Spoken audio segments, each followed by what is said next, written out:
Узган тәүлектә полиция хезмәткәрләре битлек режимын бозуның 50-гә якын очрагын теркәгән. Профилактик рейд вакытында кешеләр күпләп җыела торган урыннарда мәҗбүри саклык чараларын үтәмәүчеләр ачыкланды. Полиция хезмәткәрләренең автобуста керүен барысы да көтмәгән. Битлекләрсез пассажирларны беркетмә төзү өчен чыгаралар. Хәзер җәмәгать урыннарында саклану чараларыннан башка булу хокук бозу санала.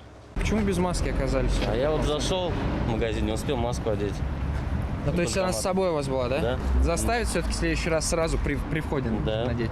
Сразу буду одевать. Кибеткә соңлап, азык-төлеккә бару ират өчен штраф белән тәмамланды. Транспорттан тыш рейдлар сәүдә урыннарында да уза. Сатып алучыларның күбесе битлекләрдән кагыйдәләрне саклыйлар.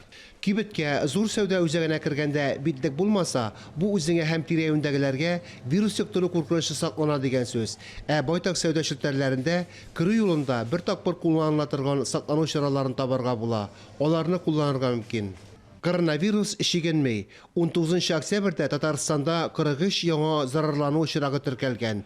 Аларның икесе генә читтән кертелгән, калганнары урында аралашу аша. Шуңа күрә битлек режимын саклау мәҗбүри. Фанис Мөхәммәтов, Вадим Струминский, Ринат Сахибгәрәев, Татарстан яңалыклары.